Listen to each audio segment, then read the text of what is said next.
Welcome back to another episode of Photoshop CC, the Ultimate Guide. And let's take a look. We're still on week 1.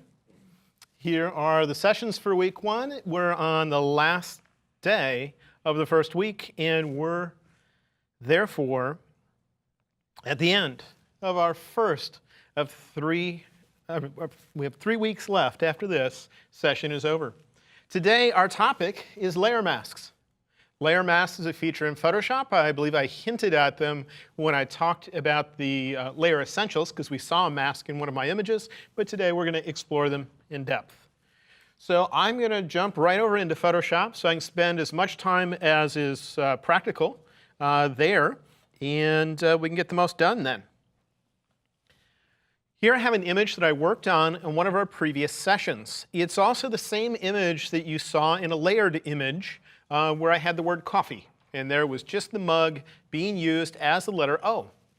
But when I showed that image in my layers session, it had a layer mask attached to it, so I thought I'd start with this image to show you how to get started with layer masks.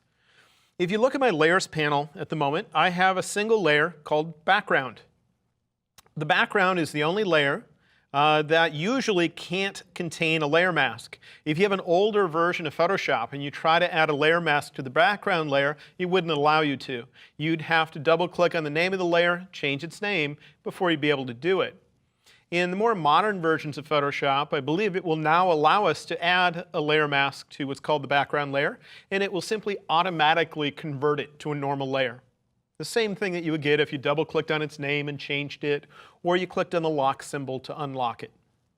So to add a layer mask to this layer, I'm going to go to the bottom of my screen, and at the bottom of the Layers panel, I find an icon that looks like a circle inside of a rectangle. That's the layer mask icon. If you hover over it and get the tooltip that usually shows up, it's called Add a Mask. But it's the bottom of my Layers panel. It looks like a circle inside of a rectangle. If I click that, watch what happens to the layer I'm currently working on. You notice that now we have an extra little thumbnail image attached to that layer. That is a layer mask. A layer mask is a black and white document attached to a layer that will control what in that layer is visible and what is hidden. And if you look at this, you'll notice that the corners of the layer mask are currently highlighted. They have like little brackets around them, and that's to indicate that the mask is what's currently active. That means any painting you do, any running of filters that you do, any adjustments or anything would affect the mask and not the actual picture that's in that layer.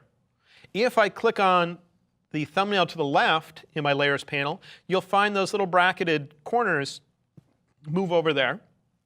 And that tells me that the image itself is active now. So I can just click back and forth to determine what's active. And that's important because if you grab a paintbrush tool and you're about to paint, you need to know, is that paint going to go into the mask or is it actually going to appear on the image itself? Now with that mask active, let's see what we can do. I'll use the paintbrush tool and I'm going to choose black to paint with. I'll come over here to my image and I'll just click and start painting. When I paint with black, you will find that the image becomes hidden. And whenever I release the mouse button, the mask thumbnail over here in my layers panel will update to show me where that black paint just ended up. In a mask, any area of the mask that is black hides the layer. Any area that is white allows the layer to show up. So I can fill this mask with black or white using any technique I want to, meaning I don't have to paint. I can make selections if I'd like, and then go to the Edit menu and choose Fill, where I can find a choice of filling with white or filling with black. I can apply filters to this. I can do anything you could do to a black and white picture, any tool that would be available to it to modify what's in that mask. Now, a lot of the times when I create a mask, I end up starting with a selection and I convert it into a mask. And I'll show you how to do that in just a moment. Before I do though, let me just show you that it hasn't actually thrown anything away. If you look in the layers panel, you can still see the full image all the way out to the edges here. This is simply hiding it. And if I were to ever come over here and switch to painting with white and paint it would bring the rest of the image back in wherever it is I paint. So that's all a mask is a little grayscale image attached to a layer where black hides things, white shows things. So I'm going to actually throw away that mask by dragging it down to the trash can. When I do, it'll ask what to do with it, and if I were to click Apply, it would truly delete the areas that are hidden, where it would be as if I used the eraser tool or as if I hit the delete key when I had those areas selected, but I just dragged the mask to the trash in order to get this to show up. But I'm going to choose the choice called Delete. What delete will do is act as if I've never used that mask in my lifetime. It'll bring the image back into full view, because I wanted to show you how to do this from a selection. So I'm going to select that mug. Before, when I selected the mug, I believe I used the elliptical marquee tool in our Selection Essentials class. And I came over here, made a selection, and relatively easily I was able to get this to line up with a few tricks that we learned in that session.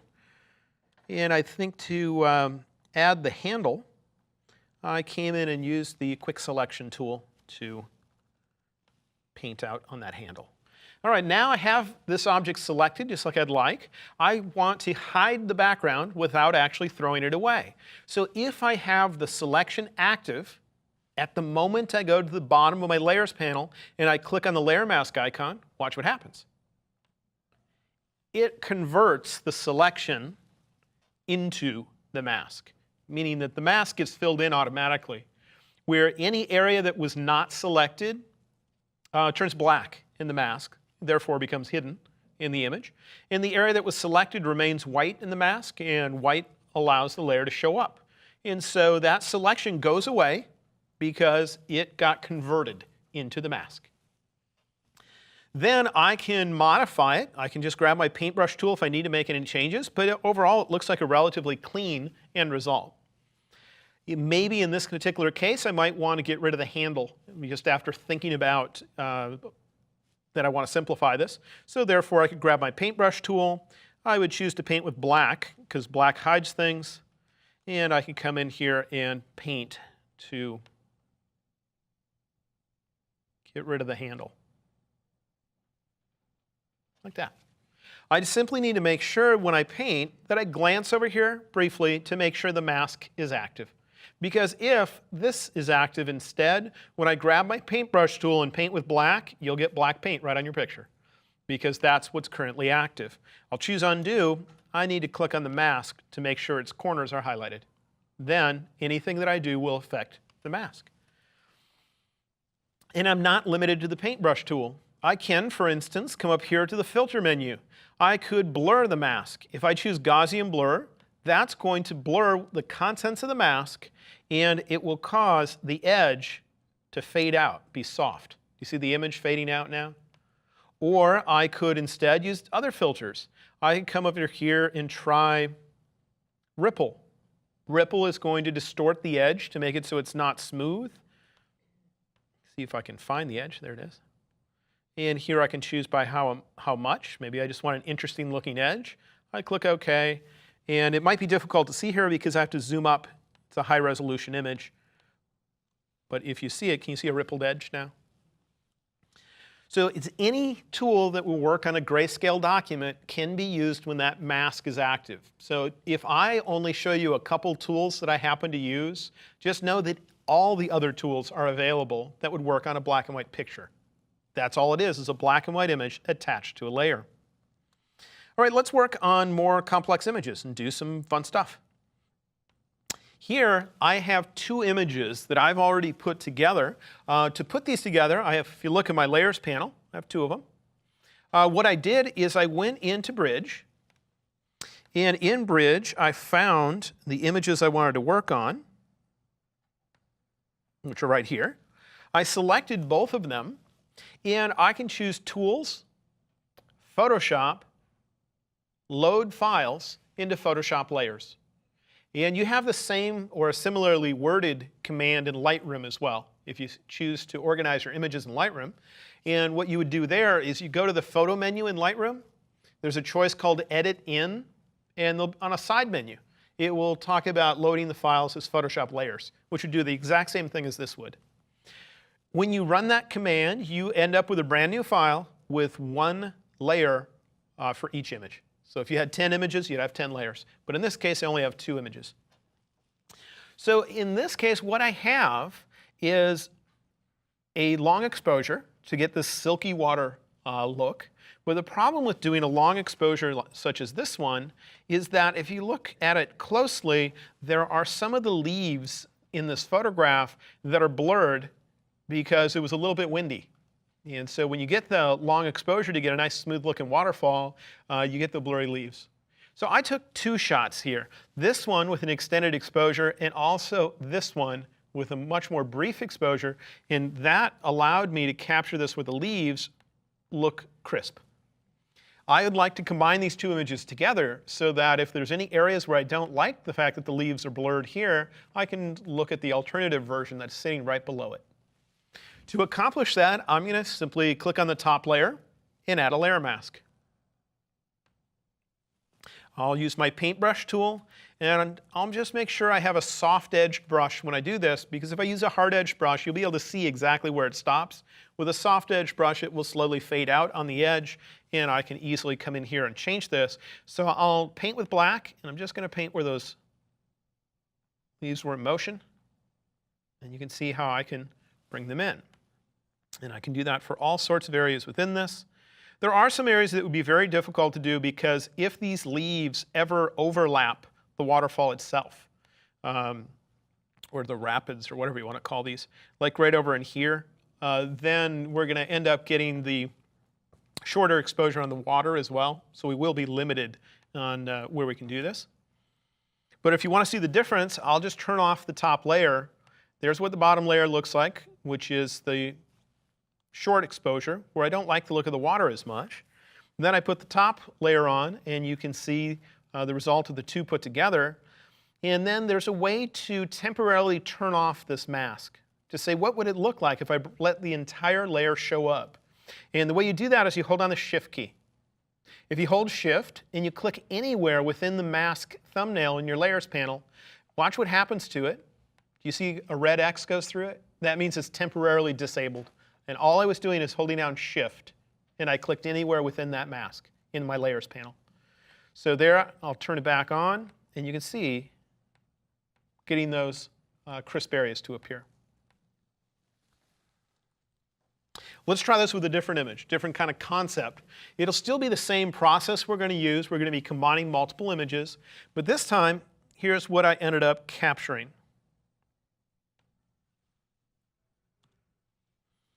I was standing on a bridge, looking down, and I liked the text on this road. And these taxis going by, doing a little longer exposures. And I just captured multiple pictures, but I could never get it when there was enough cars in there where I really liked how much traffic there was, because I wanted it to be a good amount of cars along with the text. So I just sat there and kept capturing these. And I didn't have a tripod with me, so that things move a little bit between them. Now I could select all of those and again use load files into Photoshop Layers to get them all into a single file. I've done that for some of these, not all of them though, and I have it, if I close these out, right here. I'm only going to use 4 of the layers, or 4 images I should say, and once I load them as layers, here's what my Layers panel looks like.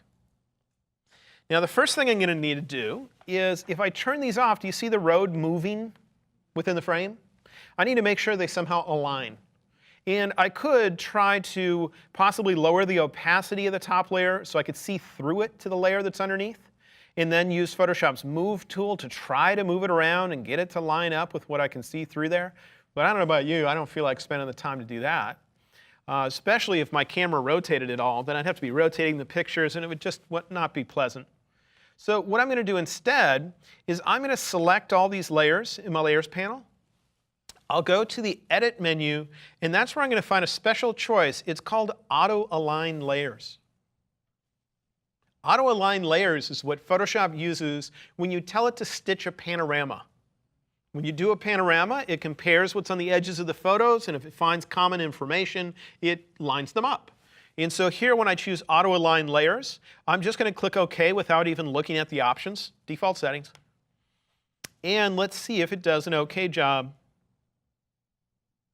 of lining these up. So now if I turn off the top layer by turning off its eyeball, do you see the road doesn't seem to move? And then I turn off the next one, and the road stays consistent, the next one, and so on.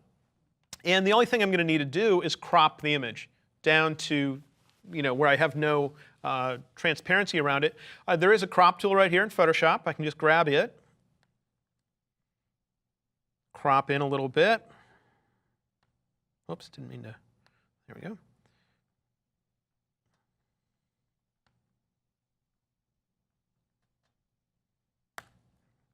All right, so now we have everything lined up. We're ready to go. I want more cars on my road. So what I'm going to do is first choose which one of these I like as far as the starting point goes. Maybe in order to get enough different colors of cars, I might start with this one. So I got some white cars in it. I'm going to move that to the bottom. So I move it down in my layers panel so it starts at the bottom. I then take the layer above it, turn on its eyeball, and now I want the red car from this layer. So I'm going to add a layer mask.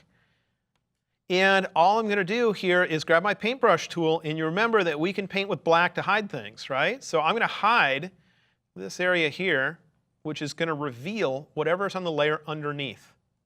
So I got that middle car. I hit a little too much over here because we ran out of space, so I'll switch back over and paint with white to allow that area to come back in and just paint it in there. So now we have two cars. Let's add some more. I'll go to the next layer up and turn it on, and we see the car on the right. That's the one I'd like to use. So I will come in here and do another mask. Now, the only thing about doing the mask is usually when you add a layer mask, you start with a white mask. And that means everything that layer will be visible to begin with. There is a way to instead get a black mask. And black hides things. That means when I add the mask, the entire layer will disappear. I won't be able to see its contents. And then I can paint with white to bring something back. So in order to get a black mask, I'm going to hold down the Option key. That's Alt in Windows. And I did that at the moment I clicked on the layer mask icon to add that layer mask. Holding Option gives you a black mask. So now I can use my paintbrush tool, paint with white, and paint in the car on the right. Okay.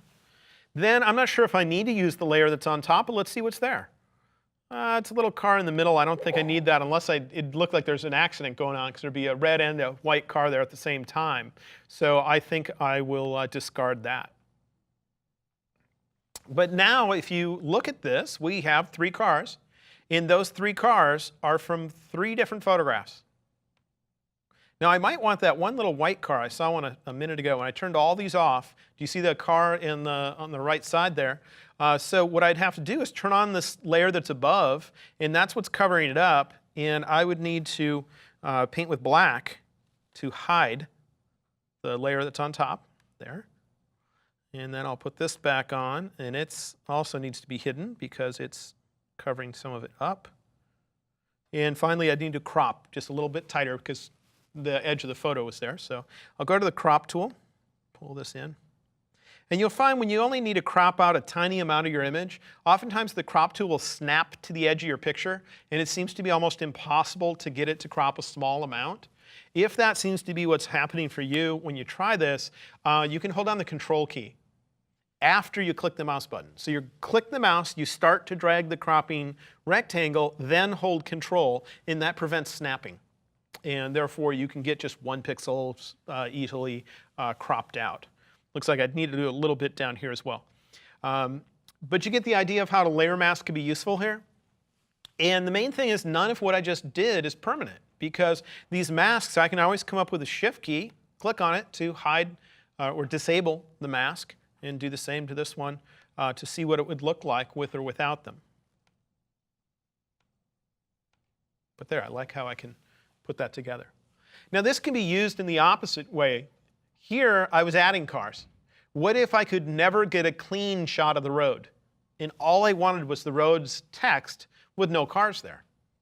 Well, I'd be doing the exact same process. It's just that I would, instead of bringing cars in, I'd be removing them, just hoping that I took enough pictures where each section of road in at least one particular image was clean.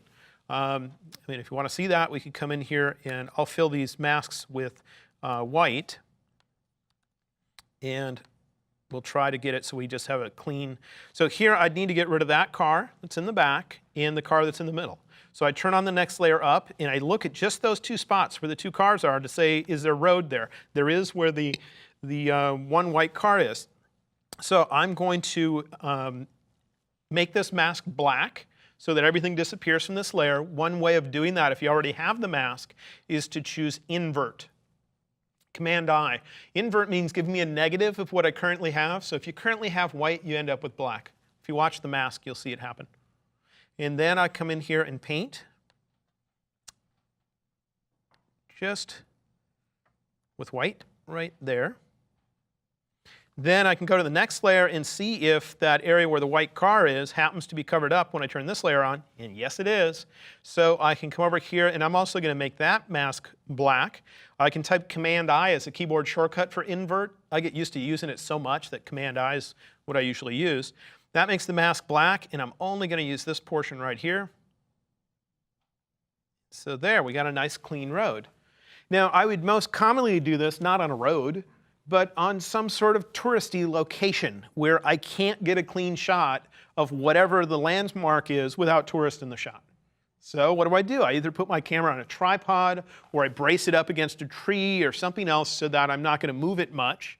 And I'm going to take multiple pictures. I'll just take one picture. I'll wait for people to move through the scene, take another picture, wait a little while longer for them to move through the scene, take another picture. And I'd have to be intelligent about it where I see if somebody's eating a sandwich somewhere the whole time, I can't get rid of them with this process, but I might go and, throw something at them or something, get them to move over, take another shot. If you can get enough shots where you can get a clean area, it might be that every single one of your pictures has 100 people in it, but if you take enough photographs and combine them together like this, you might be able to get a clean looking shot where you actually have removed all the tourists. Does that make sense? So then, let's see, I want to, in this image, I think I want a new sky, because that sky's kind of boring. This was taken in New Mexico, and New Mexico is known for having amazing looking skies. So somehow I want to hide this sky, put another one in. So I'll start by going to the Quick Selection tool and seeing if I can get it to select the sky. And I hope it messes up because I need to be able to show you some features of layer mask. So I will get this selected and I'm going to then add a mask. Now when you add a mask, usually if you have a selection, it assumes you want to keep the selection, that area of the image. And right now I want the opposite, meaning I want to discard the area that's selected, the exact opposite of the normal behavior. And to do that, I'm going to hold down the Option key when I add my mask. Whenever you hold down Option when you're adding your mask, you get the opposite of the normal behavior. So when you have a selection, it usually keeps the area that's selected. If I hold Option when I do it, it will hide the area that was selected. Okay? Now, unfortunately, in this case, I notice that we're missing part of the building. If you look at the top of the building, I hold down the Shift key and I click on my mask to disable it. Do you see the tops? So now the problem is it's going to be somewhat difficult to see those when I'm working on the mask. So what I might do in this case is hold Shift, click on the mask, and now I'm going to use the Quick Selection tool again to try to get those crosses at the top. If I try to use the Quick Selection tool right now, I might have an issue. Let me see what happens. If I get up here and I try to get into the cross, get a small enough tool, well, it is doing okay selecting it, but if you find that it has problems, look at what's active over here. If this is what's active and not this, some tools will only pay attention to the contents of the mask and will not be looking at the image. Even though you can see the image, it doesn't mean it's actually active. So for some tools, you'd have to click over here to allow it to see those areas. So I'm going to come over here, add some more. And so if it's having difficulty, I'll click over on that part so it's on the layer itself, see if it does any better, and it should because it will be able to see the full contents of that layer. And then since I already have a mask and I need to somehow add to that mask now, I'm going to need to figure out how. So the way I'm going to do it is once I have a selection of this area, I'm going to fill that area with white. I just need to make sure the mask is what's active. So in my layers panel, I click on the mask. I know my selection is not perfect, but just for demonstration purposes, it's close enough. And I'm going to go to Edit, Fill, and I'm going to fill with white, because white is what brings the image back. So then the areas that were selected suddenly got filled in, and those crosses come back. I could continue refining this as much as I want to. Doing that, I'm not going to spend the time right now to do those crosses because right now we're not talking about making selections. We're talking about instead layer masks. And so that'll be just not quite perfect up there. We can do perfect ones when we talk about selections, and we have a session called Advanced Masking, which would show us how to do that quite easily. So then there's a couple other things I could do that could be useful. Let's say I did want to touch up what was there. And I noticed that it doesn't look very smooth, so I want to touch this up. I could disable the mask by shift-clicking. And then check this out. I'm going to press the / key. It's right above the return or enter key on a Macintosh, and it's the / key that leans towards the left. It'd be this way for you guys. And what that does is it takes the layer mask that I have and it overlays it on top of the picture in red, which looks a lot like something else we used earlier called Quick Mask Mode. And it's the same general technology. It's just this is not Quick Mask Mode because Quick Mask Mode starts with a selection and ends with a selection when you turn it off. This is starting with a layer mask and is ending with a layer mask. It's just looks the same. And it, in general, works the same. So I could come in here now with my paintbrush, and I could modify my mask. I can come in here and grab a tiny little brush if I want to. Painting with black, and if I needed to fill in this little area. There's a trick I haven't mentioned yet, I don't think, about using your painting tools. If you hold on the Shift key when you click, you get straight lines, meaning it connects the dots from the first place you clicked to the second place you clicked. It snaps a straight line between them. And therefore, I could click in this little nook here, hold down the Shift key, and click over here. It'll connect those dots. I could even click way out here and fine-tune these to get them to look much more precise. And then I could come over and paint with white and fix the little cross. But it's really nice being able to both disable the mask so you can see the entire contents of the layer and to also be able to paint on it like this with the red overlay. So the way that I did those two actions is that first off, to disable the mask, I held down the Shift key and I clicked within the mask in my layers panel. Then to view the mask as a red overlay, so I could still see it and work on it, I ended up pressing the / key. And finally, when I'm touching it up like I am right now, I'm holding down Shift, so when I click, it connects the dots from wherever I last clicked, making a straight line, which can be rather useful. Then I'll let go of Shift when I fix up areas like right here. And I might use Shift again right there. Anyway, we don't need to spend enough time to get that to be perfect. You get the idea, right? When I'm all done with it, I can press the / key to turn that off, and then I can hold down the Shift key and re-enable the mask.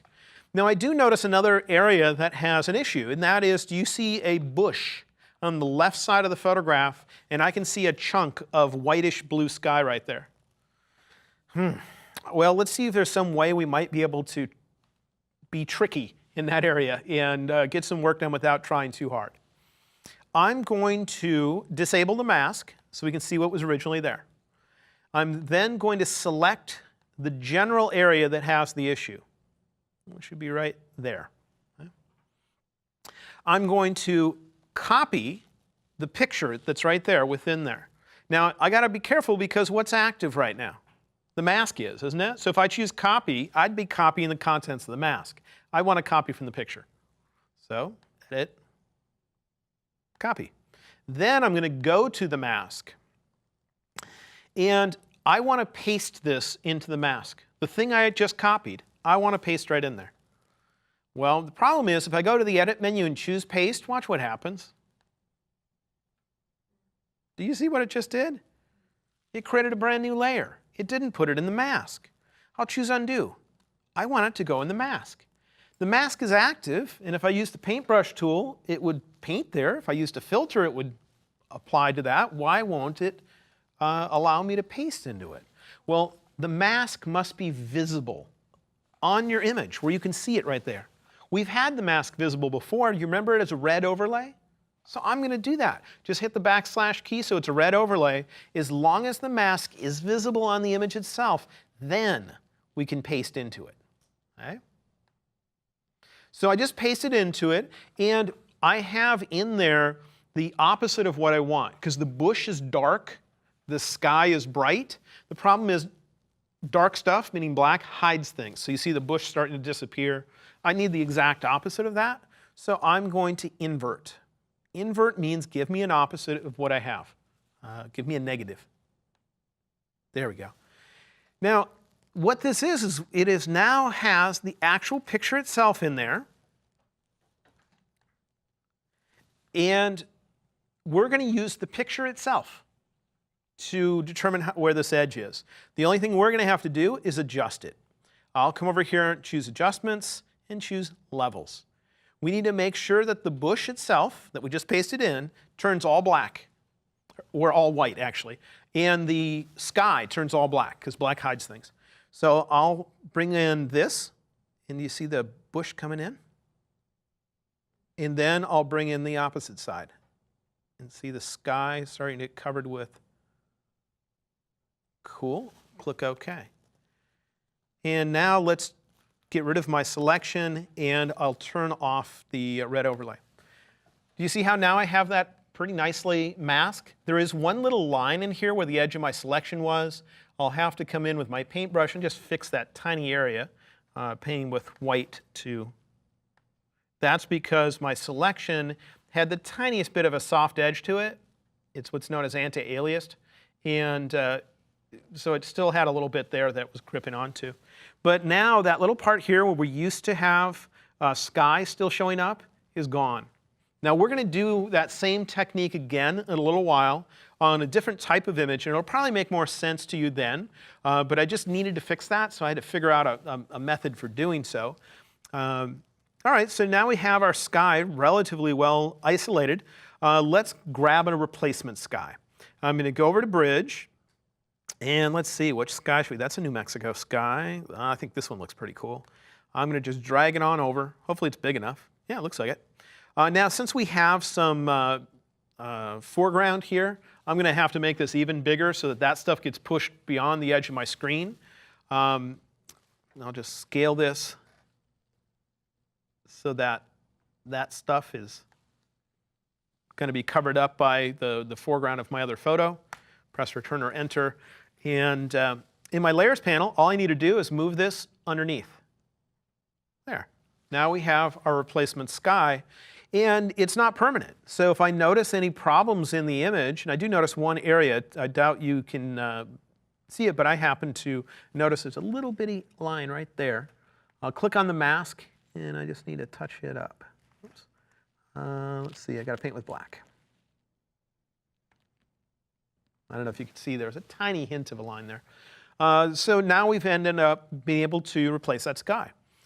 And so all we're going to do now is just work on a bunch of images with layer masks, knowing that a layer mask is simply a black and white picture attached to a layer, where any part of the mask that is black will hide the contents of the layer, any part that is white will show the contents of the layer. We can paint on it, we can use filters, adjustments, and all sorts of things, so we can start exploring what are we really capable of doing with this feature called layer mask. So let's take a look. Well, let's say we have that image again, and I want to add something else to make it more exciting. I want to add a bird flying over. Well, let's open our bird image. I'll just double click on it. This is a raw file, so Camera Raw comes up, but I'll just click Open Image. And oftentimes to select something, I find it can be easier to select what you don't want instead of what you do.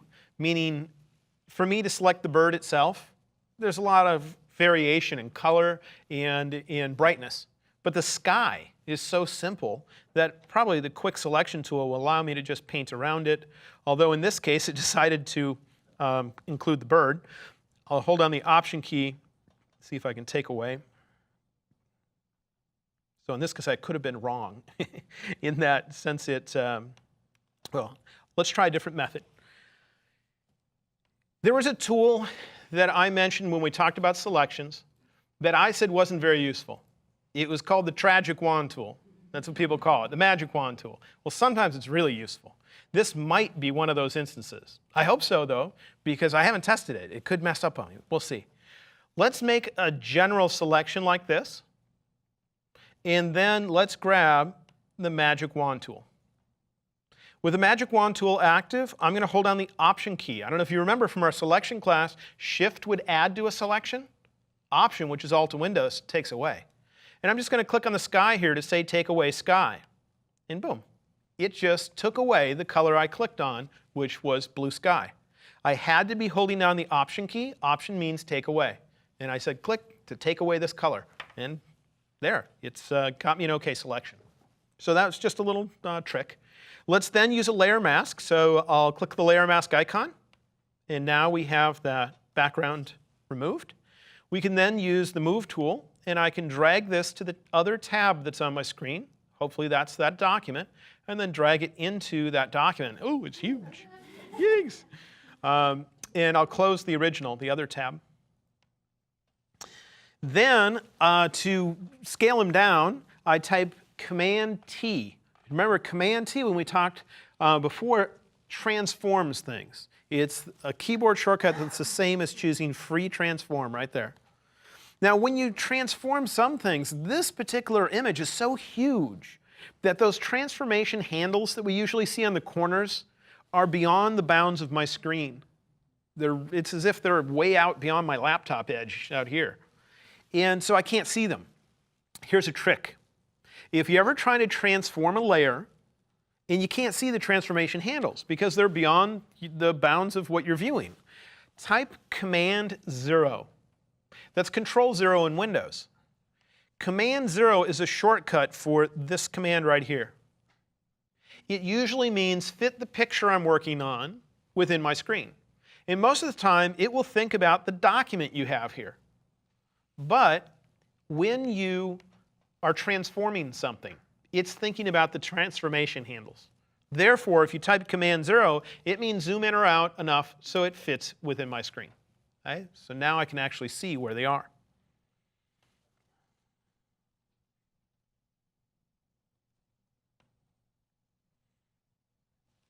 Now I can type Command-0 again, pop it up to where it sees both the document and the transformation handles. So I could come in here and decide exactly how big would I like that, and I could rotate it to whatever direction I would like. I could move it up here so it looks kind of funky with the crosses and everything. And press Return or Enter when I'm done.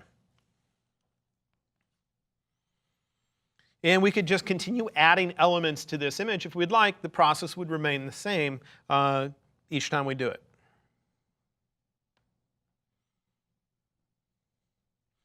Now let's see how we can work with pasting things in that mask. You remember when we pasted that little bush that I copied, it pasted it in and did stuff? Well, we can scan things and use them. For instance, here, I have something I've scanned. What I did is I took a piece of watercolor paper, and I took a huge brush, the kind of brush you'd paint your house with. I dipped it in some ink, and then I started painting on the watercolor paper, right in the middle of the sheet. And then only when the brush started running out of ink did I start painting near the edges. And that made it so I could see the bristle strokes that are there. So I'm going to take this, I'm going to select all, and I'm going to copy. So remember that it's thinking about that image right now. Then I'm going to go and choose a different picture, one that I don't want to have being a rectangle. This image, I don't want it to be a rectangle. I want it to have an interesting looking edge. So what I'll do is add a layer mask. And remember to paste into the layer mask, we had to have it visible somehow. And there's actually two ways to make it visible. So far, the only method we've used is you hit the backslash key, which puts it on as a red overlay. But we have an alternative, and that is if I hold down the Option key, Alt and Windows, I can click right on the mask, and if I do, we're directly viewing it. That's the mask. I have to have that mask visible in order to be able to paste into it. So I'll choose Paste. My image I pasted in is much larger than this document, so I need to transform it. Do you remember the keyboard shortcut for transform is Command-T, Control-T in Windows? And then there was a trick we used a minute ago, which was the keyboard shortcut for Fit in Window, which is Command-0, so I can see the little handles. We'll just bring it down like that.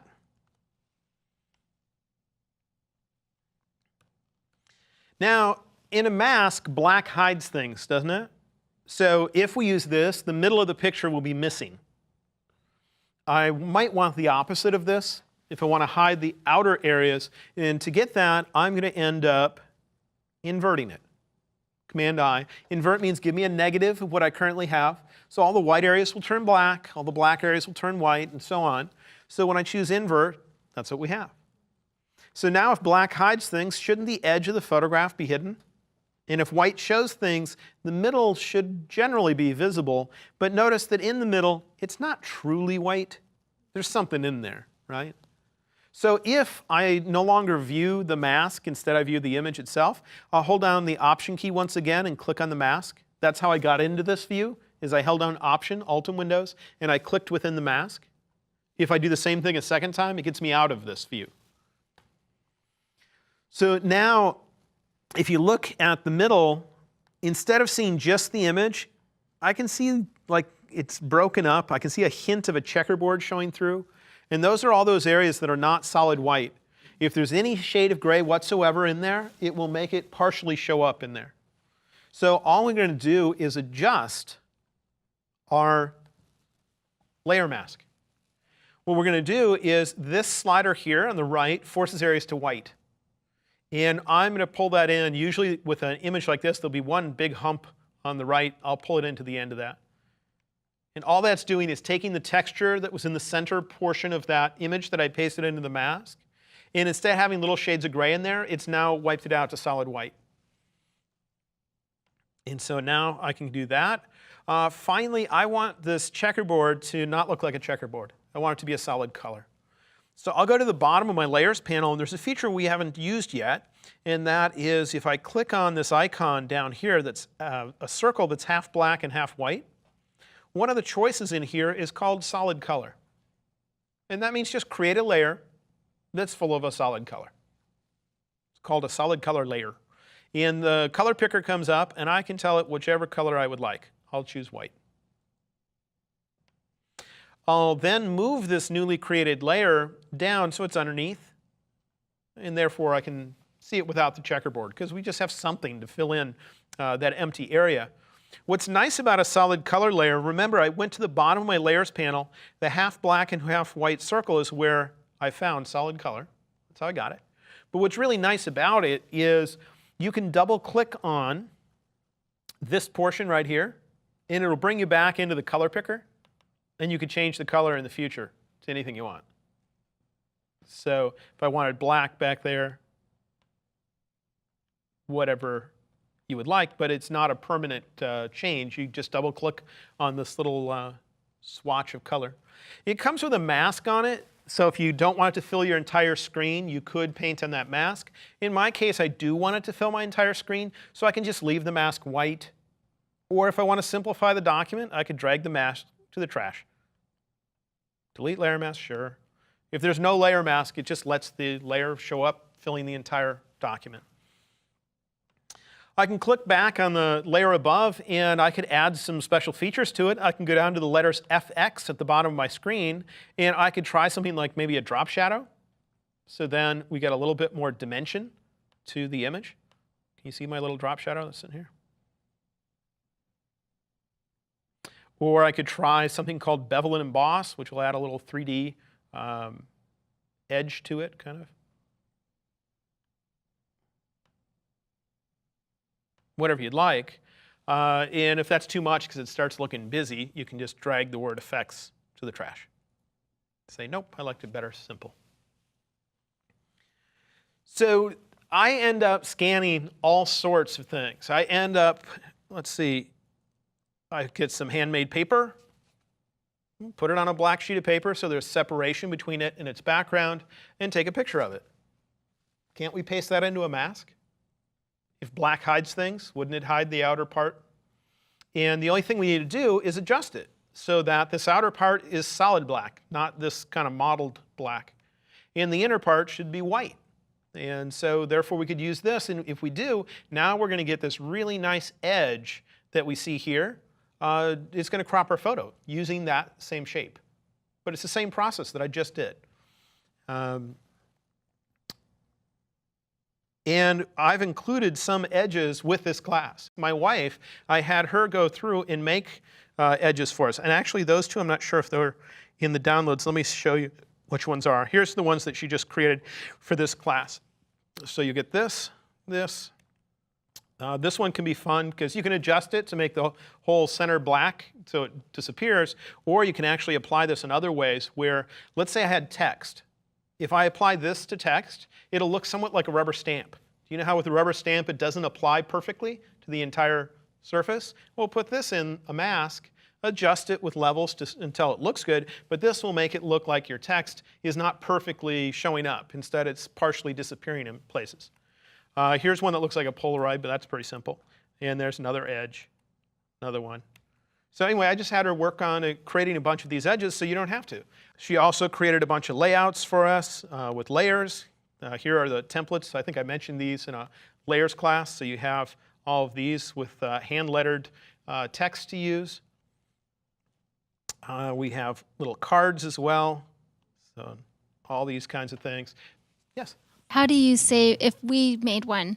If you make one like this, it all depends what you would like to create. If it's something like this and you happen to plan to put it into a layer mask, then just save it as a JPEG or a TIFF or whatever you want, and you'll just be copying and pasting it into the layer mask.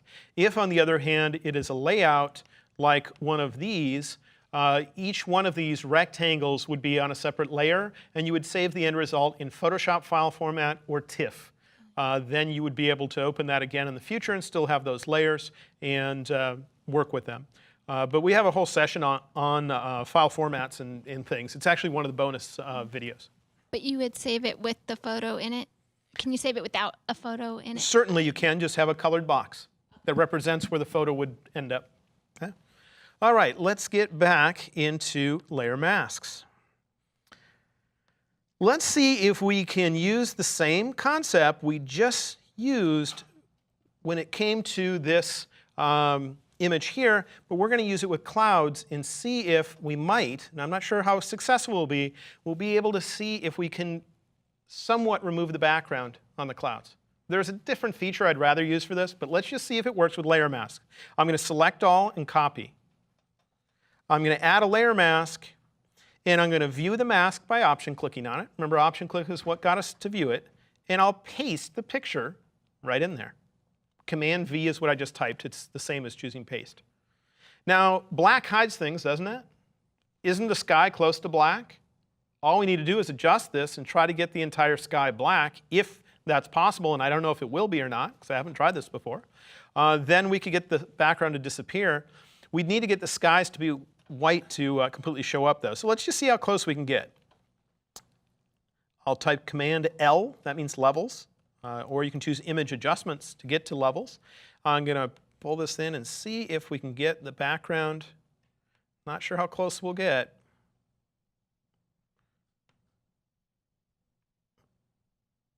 Just fine-tuning this and seeing if I can get something interesting. It's not going to be perfect, but you get the idea that we're actually removing the background on the sky somewhat, or on the clouds. And let's take a look at what's in the mask. I'll option click on it. There it is. That's just a copy of the picture that's been adjusted. So I end up capturing all sorts of shapes in subject matter that you wouldn't necessarily appreciate all by itself. It's a line in a parking lot because it's got an interesting edge that's wearing away. Because I can throw it in a layer mask. Clouds, I can throw them in a layer mask. This could limit where text shows up, or a texture, or something else. All it is a grayscale picture attached to a layer that will hide certain parts of it. So experiment with it. Let me open up a complex image that I think you might appreciate. This image I created in Photoshop, and each one of these different colored bars are on a separate layer. And I wanted it to look as if they were kind of woven, where this red one here might go on top of the yellow and then slip under it, and then go on top of the orange one and then slip under the purplish one, and then go on top of the blue and then under. You know what I mean? And let's see if we can get that look using layer masks. And I'll show you some tricks. Here's what the end result is that I want. So if you follow one of those things and follow it around, you'll see that it looks like it's weaving in and out of the other objects. It's not physically doing that because there's only one layer for each one of these, and the red one is on top, the topmost layer, but we can make it look as if it's that way by simply hiding the layer wherever I want it to look as if it's going below something. Okay, let's try it. I'm not going to do the whole image because it would take quite a bit of time. And to make things simple in my layers panel, I'm going to do something so you can actually see the colors in there. What I'm going to do isn't going to make sense to you unless you knew how I constructed this. But it will make it easier for you to recognize which color is which. Layer style. There we go. Okay, so because the 3D quality that you see on each one of these shapes was created using the effects icon at the bottom of the layers panel. There's a choice called bevel and emboss. It usually gives a slight 3D edge to things, and that's what made this have a big shiny edge on it. And I just made it so they're not accessories attached to the layer. Instead, you can kind of see the end result. But anyway, look at the top layer. If I turn it off, do you see it's the red shape? If I only show you that, that's what's in that layer. I would like to hide this layer in certain areas to make it look as if it's going underneath other layers. Okay? There's one trick you're going to need to know about in order to get this to happen, and that is a special way of making a selection. If you look in the layers panel, you see how this particular layer is surrounded by emptiness, isn't it? There's a way to get Photoshop to select everything that doesn't look like a checkerboard in a layer, meaning select everything but the empty areas. And the way you do it is you move your mouse onto this little thumbnail image that's here in your layers panel. You hold down the Command key, that's Control in Windows, and you click on it. Do you see how it just selected that shape? Now, I can just go down to the next one and Command click on it. You see you get a different shape. Command click on the next. All that's doing is it's saying select everything that's not a checkerboard in this layer. All right? So that's going to help us out tremendously. Let's see how. I'm going to add a layer mask to the top layer. And now I'm going to have it so that right here, it's going to look like it's on top of the yellow one. And right there, I want it to dip underneath. So it would be very convenient to have the yellow squiggle, whatever these are, selected. And so I'll go into my layers panel. You see a yellow one right here? And what I'll do to it is I'll Command click on it so I get a selection. Then I'm going to paint with black. The selection will limit where I'm painting, so I won't get overspray beyond the yellow stuff. And I'm just going to paint right here to say hide the red layer. That's the layer I'm working on, right there. Then we're going to go to where this goes next. It goes under the yellow, should go on top of the orange, And then right here, it should go underneath the purple. So I'm going to find the purple one in here and command click on it. So I get a selection. Therefore, when I paint, I'm only going to be painting where that purple thing is. I won't get any overspray beyond its edges. And I'll just paint right there to say hide the red stuff there. If I didn't have the selection and I painted there, the whole red thing would be disappearing. I needed to do it so it was only in that spot. So then I continue. It's going under. It should go over there. And now it should go under the little part of this one here. Let's see if I can find it by command clicking. Nope. There. And I'll paint right there. Okay, so now it's going under. It should go over, and then it needs to go under there. So I need to find that particular shape again. I think it was this one. And the selection is making it so I can just very precisely isolate that. I'll keep going. So it's going under. Here it needs to go over. So here it should go under. So let's go for the cyanish one. And you get the idea. If I were to just keep doing this, I could do it all the way until I got to the end. This is the kind of project that I only do when I'm watching television or movies that are not as entertaining as they should be. You know what I mean? Sometimes there's a family activity going on, and they're like, should we all watch Christmas Vacation for the 96,000th time? We watch it every Christmas kind of thing. It's like, okay. And then I'll open something like this, and I'll be doing my painting, and I'm looking up at the movie whenever I get my brain overload. And that allowed me to go from this to that, where it looks as if these are interwoven when they're not interwoven. The red one's on top, and then the other one is sitting right below it. And just on each one, I had to hide it in various areas, and I did that using layer masks. All right, then one other object. Let's take a picture of an iPad, and I'm actually going to simplify this. I'll actually flatten it because I didn't realize we had layers in here.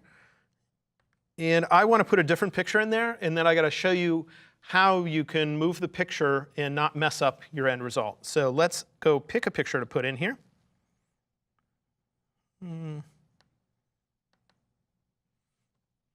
don't know if this one will be big enough, but we'll find out. Yeah, it's big enough. And I want to put that inside my iPad, because that's something you might want to show is like a picture of your own photo on an iPad or a phone or a TV or whatever it happens to be. To do that, I'll turn off the top layer so I can see what's underneath, and I'll make a precise selection of the area where the screen is.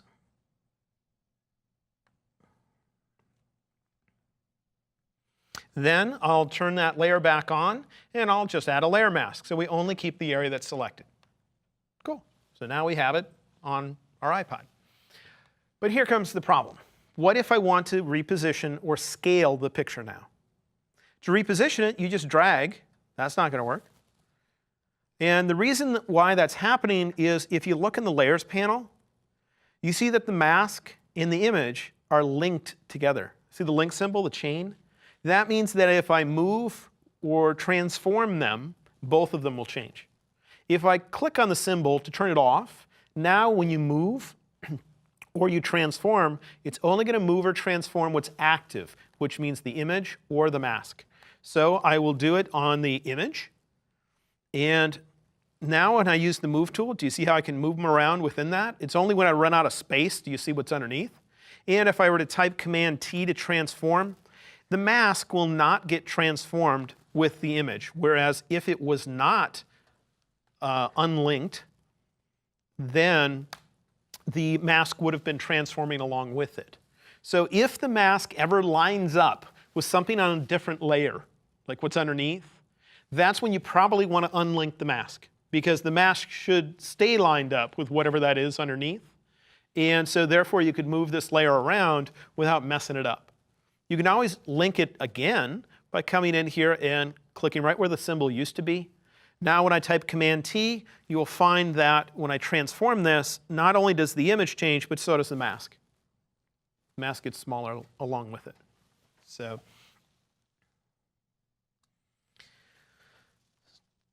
then the final thing is, when you're done with the mask, usually I just leave it there, but you can drag it to the trash can. And if you do, it'll ask you this. If I click Apply, watch my Layers panel.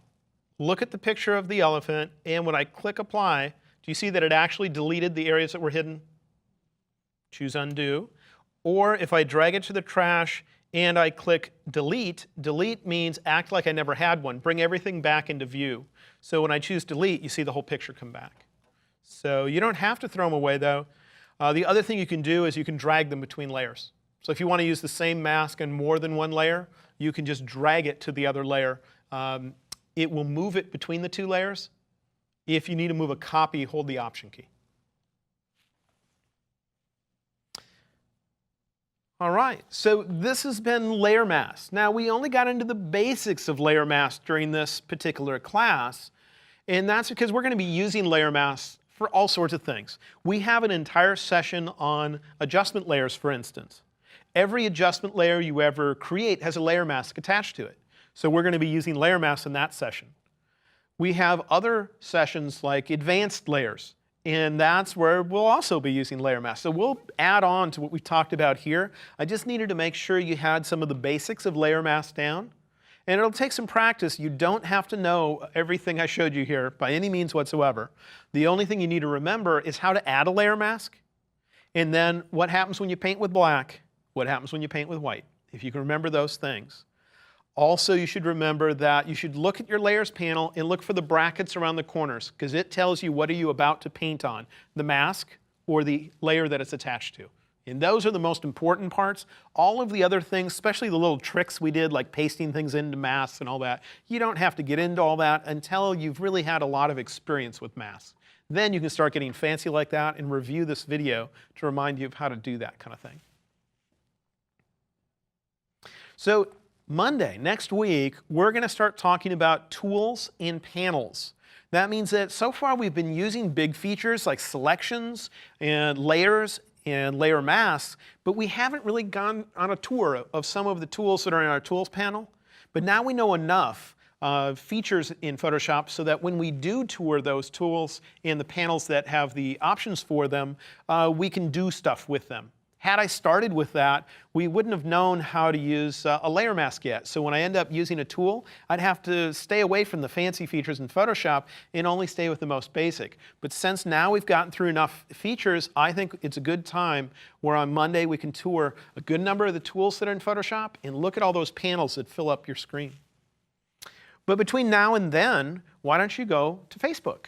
And on Facebook, we have a Facebook group. That's the web address for it. And that's where you can go and ask all the questions you can think of. Also, if you use layer masks to create anything and you want to share it with your friends, well, go share it there. You'll start getting comments from all the other people that are taking the course. If you're having any issues with any images you try to use masks with, they can all pop in and help you. I come in there as well on a regular basis to help out. Finally, if you want to find me on the web, here are various outlets where you can look me up. Otherwise, I hope to see you guys on what it'll be Monday for another session.